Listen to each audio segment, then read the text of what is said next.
Ambrose Bierce, La route au clair de lune, New York, 1907. Témoignage de Joel Hetman, Jr. Je suis le plus infortuné des hommes, riche, respecté, plutôt bien éduqué et en bonne santé, avec beaucoup de ces avantages très prisés de ceux qui les possèdent et convoités par ceux qui ne les ont pas. Je pense parfois que je serais moins malheureux si j'avais été privé de ces attributs, car alors le contraste entre ma vie extérieure et ma vie intérieure ne se rappellerait pas sans cesse si douloureusement à moi. Si je devais fournir des efforts pour échapper aux privations, je pourrais peut-être parfois oublier ce sombre secret qui échappe à toute conjecture. Je suis le seul enfant de Joel et Julia Hetman. Le premier était un gentleman de la campagne, très à l'aise. La seconde, une belle femme accomplie, pour qui il éprouvait, je le sais maintenant, une passion jalouse et dominatrice. La maison familiale se trouvait à quelques miles de Nashville, Tennessee. Une grande habitation de construction irrégulière, un peu à l'écart de la route, au milieu d'un parc planté d'arbres et d'arbustes. À l'époque de mon récit, j'avais 19 ans et j'étais étudiant à Yale. Un jour, je reçus un télégramme de mon père, rédigé en termes si pressants que, pour m'y conformer, et malgré l'absence d'explication, je partis immédiatement pour la maison. À la gare de Nashville, un parent éloigné m'attendait pour m'apprendre la raison pour laquelle on m'avait rappelé. Ma mère avait été sauvagement assassinée. Pourquoi et par qui? Personne ne pouvait l'imaginer. Mais les circonstances étaient les suivantes. Mon père était allé à Nashville, prévoyant de rentrer l'après-midi suivant. Quelque événement l'empêcha de conduire ses affaires comme il l'avait prévu, et il revint donc la nuit même, juste avant l'aube. Lors de son témoignage devant le coroner, il expliqua que, n'ayant pas la clé de l'entrée et ne voulant pas déranger les serviteurs endormis, il avait fait le tour de la maison, sans avoir d'intention bien définie. Tandis qu'il tournait au coin de la maison, il entendit une porte se refermer doucement et vit indistinctement dans l'obscurité la silhouette d'un homme qui disparut immédiatement parmi les arbres du parc. Pensant que quelque galant avait secrètement rendu visite à une servante, il courut et fit une brève recherche dans le parc, mais sans résultat. Il rentra par la porte, qui n'était pas verrouillée, et monta l'escalier qui menait à la chambre de ma mère. La porte de la chambre était ouverte, et, tâtonnant dans les épaisses ténèbres, il trébucha sur un objet lourd qui se trouvait sur le plancher. Je préfère m'épargner les détails. C'était ma pauvre mère, morte étranglée par les mains d'un homme. Rien n'avait été emporté, les serviteurs n'avaient entendu aucun bruit. Et à part ces terribles marques de strangulation sur la gorge de la pauvre femme, mon Dieu, si je pouvais les oublier un jour, jamais on ne trouva la moindre trace de l'assassin. J'abandonnai mes études et restai avec mon père, qui, bien entendu, avait beaucoup changé. Il avait toujours été d'un naturel calme et taciturne, mais il était maintenant tombé dans un tel état d'abattement que rien ne pouvait plus retenir son attention. Et pourtant, la chose la plus dérisoire, un bruit de pas, une porte qui claque, éveillait chez lui un intérêt passager. On aurait même pu dire une appréhension.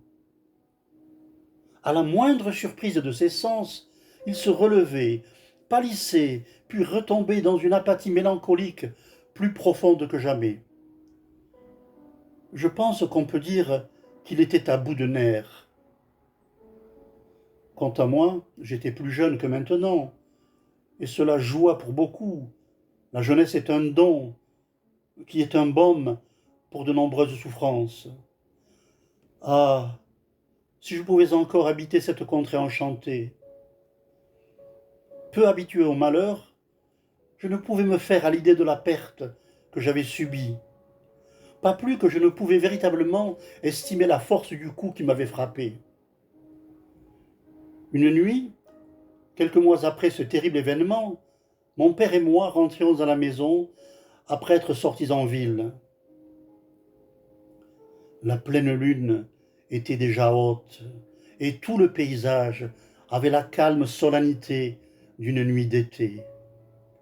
Le bruit de nos pas et le chant des sauterelles étaient les seuls bruits qu'on pouvait entendre. La route était striée par les ombres noires des arbres qui l'abordaient et elle brillait d'une blancheur fantomatique dans les espaces dégagés. Tandis que nous approchions du portail de notre propriété, dont la façade était perdue dans les ombres et où ne brillait aucune lumière, mon père s'arrêta soudain, agrippa mon bras et murmura : « mon Dieu, qu'est-ce là ?» « Je n'entends rien, répondis-je. »« Mais regarde, regarde, dit-il, me montrant la route droit devant nous. » Je lui répondis : « Il n'y a rien. Viens, père, rentrons. Tu n'es pas bien. » Il avait lâché mon bras et se tenait droit et sans bouger, au milieu de la route illuminée par le clair de lune, regardant droit devant, comme s'il était privé de ses sens. Son visage, baigné de clarté lunaire, était d'une pâleur et d'une fixité indiciblement inquiétantes. Je le tirai doucement par la manche, mais il avait oublié jusqu'à mon existence. Alors, il commença à reculer pas à pas, sans jamais quitter des yeux ce qu'il avait vu ou pensé voir. Je fis demi-tour pour le suivre, mais je restai là, irrésolu. Je ne me souviens pas avoir ressenti la moindre peur, à moins qu'un frisson soudain n'ait été sa manifestation physique. C'était comme si un vent glacé avait caressé mon visage et avait enveloppé mon corps des pieds à la tête et jusqu'à mes cheveux. À ce moment, mon attention fut attirée par une lumière qui apparut soudain à l'une des fenêtres à l'étage.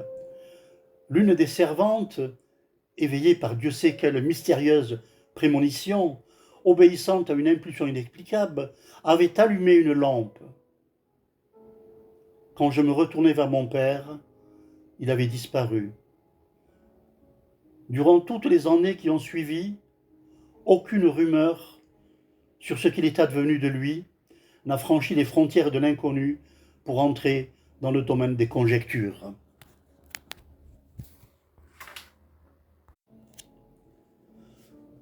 Témoignage de Caspar Grattan. Aujourd'hui, je suis vivant. Et demain, dans cette même pièce, il n'y aura plus qu'une masse d'argile sans vie, qui n'aura que trop longtemps été ma chair. Si quelqu'un soulève le voile jeté sur cette chose déplaisante, ce ne sera que mu par une curiosité morbide. Certains, je n'en doute pas, voudront aller plus loin et se demanderont : qui était-ce ? J'apporte ici la seule réponse que je suis capable de donner : Caspar Grattan. Sans doute, ce sera bien suffisant. Ce nom a servi à mes modestes besoins pendant plus de 20 années d'une vie dont j'ignore la durée. Bien sûr, ce nom, c'est moi qui me le suis donné, mais n'en ayant aucun autre, j'en avais bien le droit. Dans ce monde, on doit avoir un nom. Cela évite les confusions, même si cela ne permet pas d'établir une identité. Certains, toutefois, sont connus sous un numéro, ce qui semble également une identification bien insuffisante. Un jour, par exemple, je marchais dans une rue d'une ville, loin d'ici, quand je croisai deux hommes en uniforme, et l'un d'eux, s'arrêtant presque et regardant mon visage avec curiosité, dit à son compagnon: « Cet homme ressemble au numéro 767. » Quelque chose dans ce numéro me sembla étrangement familier et horrible. Mu par une impulsion incontrôlable, je bondis dans une rue attenante et courus jusqu'à ce que je m'écroule, épuisé, le long d'un chemin de campagne. Je n'ai jamais oublié ce numéro, et il résonne dans ma mémoire, accompagné de paroles obscènes, d'éclats de rire sans joie et du fracas des portes de fer. Alors, je dis qu'un nom, même si on se l'est attribué soi-même, est toujours mieux qu'un numéro. Sur le registre du cimetière, j'aurai bientôt les deux. Quel luxe! À celui qui trouvera cet écrit, je dois témoigner quelques considérations. Ce n'est pas l'histoire de ma vie. Je ne peux pas l'écrire, car je ne la connais pas. Il ne s'agit que d'un recueil de souvenirs épars, et qui ne sont apparemment pas reliés entre eux. Certains sont aussi distincts et ordonnés que des perles sur une ficelle. D'autres sont lointains et étranges, ressemblant à des rêves pourpres, séparés par des intervalles vides et ténébreux, des feux de sorcières rouges et immobiles au milieu du désert. Debout, sur les berges de l'éternité, je me retourne pour regarder une dernière fois le chemin qui m'a conduit là. Il y a 20 ans de traces clairement visibles, des empreintes sanglantes. Elles ont suivi un chemin de pauvreté et de douleur, tortueux et dangereux, comme celle qu'aurait laissé un homme titubant sous le poids d'un lourd fardeau. Lointain, sans amis, lent et mélancolique, ah, comme le poète a su prophétiser mon existence, comme c'est admirable, terrible et admirable. Au-delà, avant le commencement de cette Via Dolorosa, cette épopée de souffrance et de péché, je ne vois plus rien clairement, tout est dans le brouillard. Je sais qu'elle ne couvre que 20 ans, et pourtant, je suis un vieil homme. On ne se souvient pas de sa naissance, il faut nous la raconter. Mais pour moi, ce fut différent. Je vins à la vie avec toutes mes facultés. D'une existence antérieure, je ne sais rien de plus que les autres, car tous ont de vagues impressions qui sont peut-être des souvenirs, ou peut-être des rêves. Je sais seulement que ma première impression consciente fut celle d'un homme adulte, de corps et d'esprit. Une conscience que j'acceptais sans en être surpris et sans me poser de questions. Je me trouvais simplement en train de marcher dans la forêt, à demi nu, les pieds douloureux, indiciblement affamé et épuisé. Trouvant une ferme, je m'en approchai et demandai à manger. Celui qui me donna de la nourriture me demanda mon nom. Je l'ignorais, et pourtant je savais que chacun a un nom. Très embarrassé, je battis en retraite et, la nuit tombant, je m'étendis dans la forêt et je m'endormis. Le lendemain, je parvins à une grande ville que je préfère ne pas nommer. Je ne vais pas raconter les incidents qui ont émaillé une vie qui arrive maintenant à son terme, une vie d'errance, toujours et partout hantée par le sentiment que le crime était la punition du mal et la terreur la punition du crime. Voyons si je puis en tirer un récit. Il semble que j'ai vécu près d'une grande ville. J'étais un planteur prospère, marié à une femme que j'aimais, mais à qui je ne faisais pas confiance. Nous avions, enfin, je crois, un enfant, un jeune homme brillant et prometteur. Il reste toujours pour moi une silhouette vague, jamais clairement définie, et de toute façon, souvent en dehors du tableau. Un soir fatal, il me vint l'idée de tester la fidélité de ma femme, d'une façon vulgaire et triviale, qui sera familière à tous ceux qui sont habitués à lire des journaux ou des romans. Je partis pour la ville, disant à ma femme que je serais absent jusqu'à l'après-midi du lendemain. Mais je revins, juste avant l'aube, et me rendis à l'arrière de la maison, me proposant d'entrer par une porte que j'avais trafiquée afin qu'elle ait l'air verrouillée, alors qu'elle pouvait en réalité toujours être ouverte. Tandis que je m'en approchais, je l'entendis s'ouvrir, puis se fermer doucement, et j'aperçus un homme qui s'esquivait discrètement dans les ténèbres. Avec des envies de meurtre, je me lançai à sa poursuite, mais il avait disparu avant que j'aie pu, ne serait-ce que l'identifier. Parfois, je ne suis même pas certain que ce fût un être humain. Fou de rage et de jalousie, rendu sauvage et aveugle par toutes les passions instinctives de l'homme insulté dans sa virilité, j'entrai dans la maison et montai 4 à 4 les marches jusqu'à la porte de la chambre de ma femme.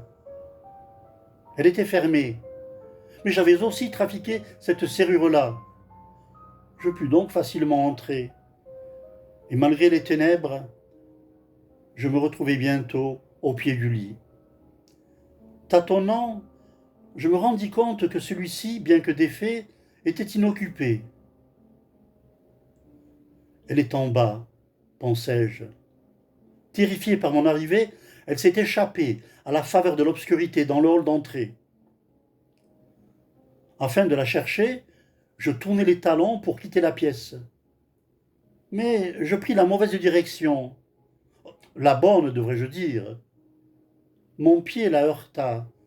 Elle se cachait dans un coin de la chambre. En un instant, mes mains furent sur sa gorge, étouffant son cri. Mes genoux maintenaient son corps qui se débattait. Et là, dans l'obscurité, sans un mot d'accusation ou de reproche, je l'étranglai jusqu'à ce qu'elle meure. Là s'arrête mon rêve.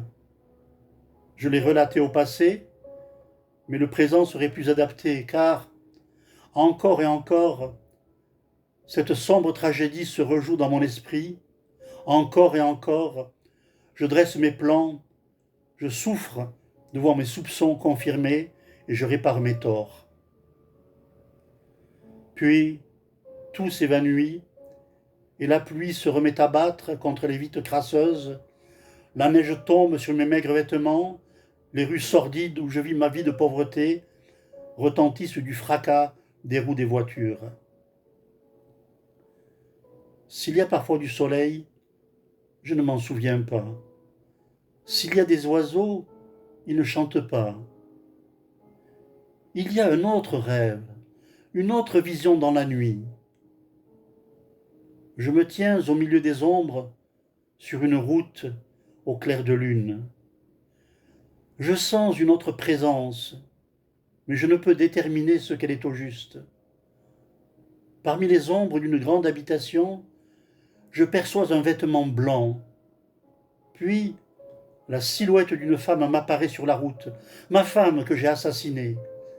La mort est sur son visage, et elle porte des marques sur la gorge. Ses yeux sont fixés sur les miens, avec une gravité infinie, qui n'est pas du reproche, ni de la haine, ni une menace. Ce n'est rien de moins terrible que la simple reconnaissance. Face à cette horrible apparition, je m'enfuis, pris d'une terreur qui est encore en moi lorsque j'écris. Je ne parviens plus à former correctement les mots. Regardez, il...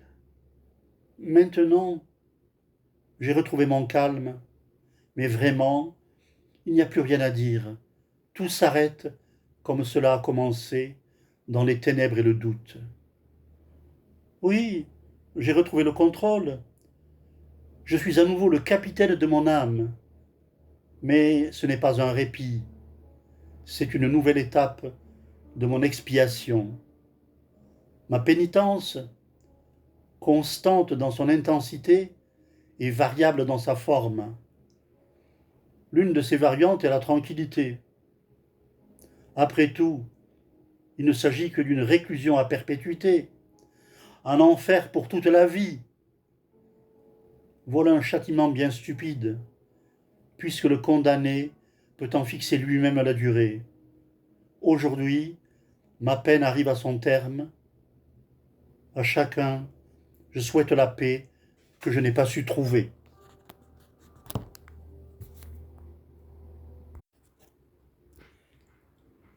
Témoignage de feu Julia Hetman par la voix du médium Bayrol. Je m'étais couché tôt et avait rapidement trouvé un sommeil paisible. J'en sortis soudain avec le sentiment indéfinissable d'un péril imminent, qui est, je crois, une sensation courante dans cette ancienne existence. J'étais persuadé que cette crainte n'avait aucun sens, bien sûr, et pourtant, je ne parvenais pas à m'en défaire. Mon époux, Joël Hetman, n'était pas à la maison, et les serviteurs dormaient dans une autre partie de la maison. Mais c'était là une situation habituelle qui ne m'avait jusqu'ici jamais inquiété. Quoi qu'il en soit, cette étrange terreur devint si insupportable que je parvins à surmonter ma réticence à bouger, m'assis sur le lit et allumer la lampe de la table de chevet. Contrairement à ce que j'imaginais, cela ne me procura aucun soulagement.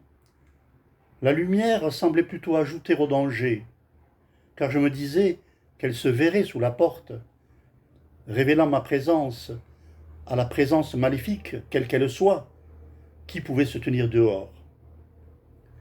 Vous, qui habitez toujours un corps de chair, soumis aux horreurs de l'imagination, imaginez combien peut être monstrueuse la peur qui cherche dans les ténèbres un refuge contre les êtres malfaisants de la nuit. C'est comme se jeter au corps à corps contre un ennemi invisible, la stratégie du désespoir. J'éteignis la lampe et tirai la couverture au-dessus de ma tête, puis je restai là, tremblante et silencieuse, incapable de crier, oubliant de prier. Je dus rester dans cet état pitoyable pendant ce que vous appelez des heures. Pour nous, il n'y a pas d'heure, car il n'y a pas de temps. Enfin, cela se rapprocha, un bruit léger, irrégulier, de pas dans les escaliers. Ils étaient lents, hésitants, incertains, comme si la chose ne pouvait pas voir son chemin. Et dans mon esprit désordonné, cela était encore plus terrifiant, comme l'approche d'une malveillance aveugle et sans âme contre laquelle il n'existe point de salut. Il me vint même à l'esprit que j'avais laissé brûler la lampe de l'entrée et que les tâtonnements de la créature prouvaient qu'il s'agissait d'un monstre de la nuit. C'était là pure folie, et en contradiction avec la crainte de la lumière que je venais d'éprouver. Mais que voulez-vous? La peur ne raisonne pas, elle est une idiote. Il n'y a aucun lien entre les sinistres indices qu'elle nous prodigue et les lâches conseils qu'elle nous murmure à l'oreille. Nous le savons bien, nous qui sommes passés dans le royaume de la terreur et qui errons dans un crépuscule éternel, au milieu des lieux où se déroule notre vie antérieure, invisibles les uns pour les autres, et même pour nous-mêmes, nous cachant mélancoliques dans les endroits solitaires, brûlant du désir de parler à ceux que nous aimons, mais muets et terrifiés par eux, autant qu'ils sont terrifiés par nous.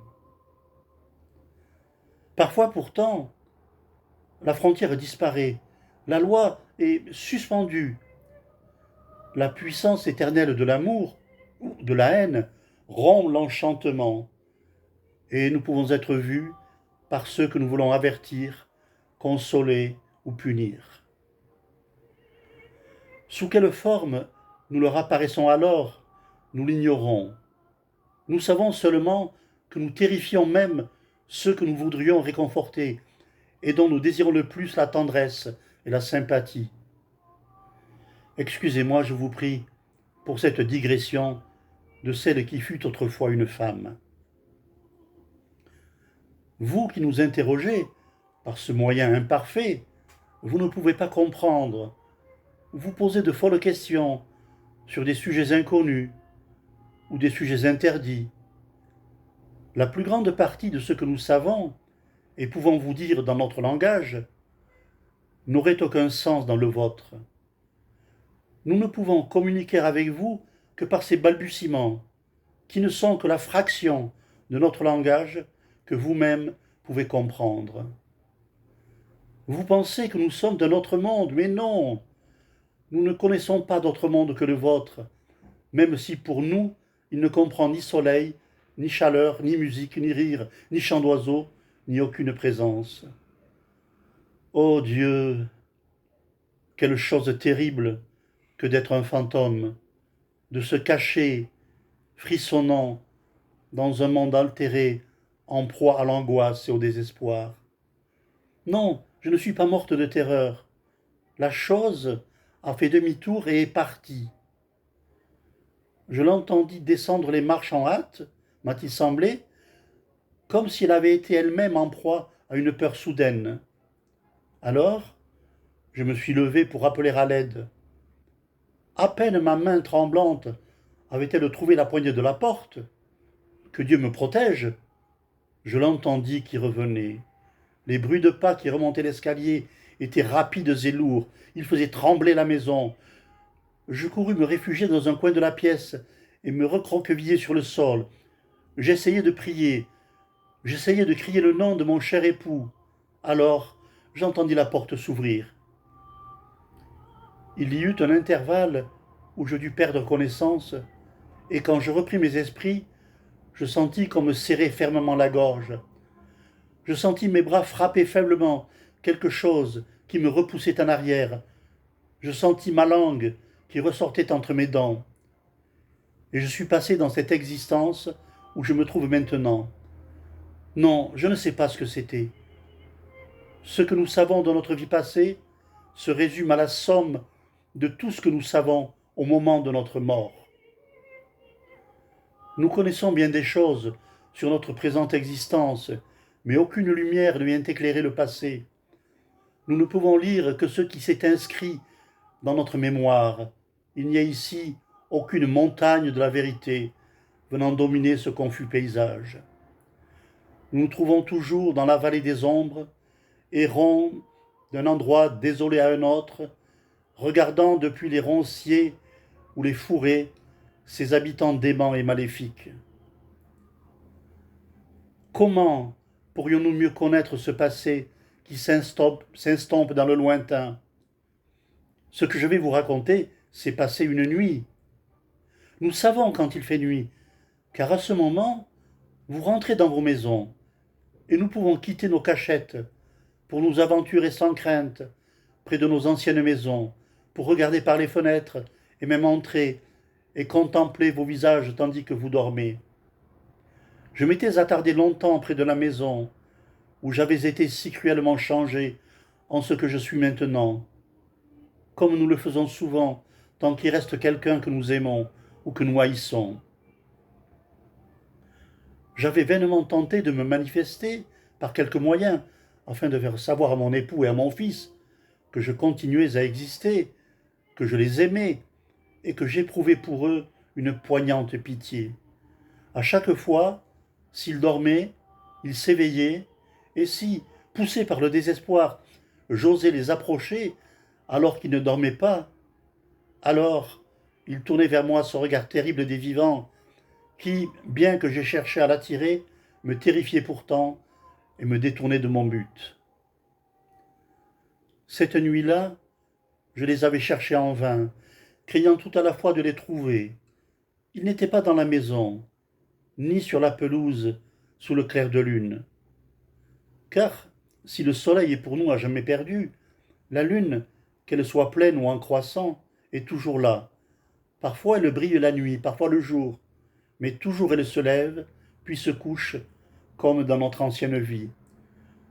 Je quittai la pelouse et allai sur la route silencieuse et blanche, sous la lune, sans but et inquiète.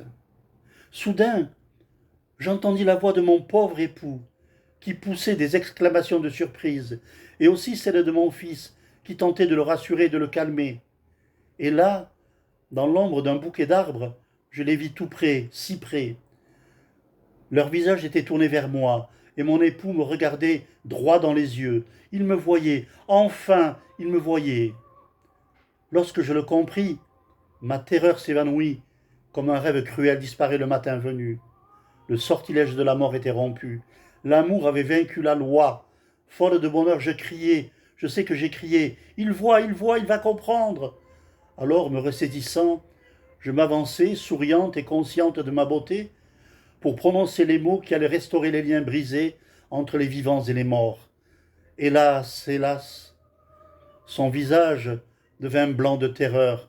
Son regard était pareil à celui d'un animal traqué. Il recula tandis que j'avançais, et finalement, il me tourna le dos et s'enfuit dans la forêt. Où cela? Il ne me fut pas donné de le savoir. À mon pauvre garçon, maintenant doublement abandonné, je n'ai jamais pu faire percevoir ma présence. Bientôt, lui aussi passera dans cette vie invisible, et alors il sera pour moi perdu à jamais.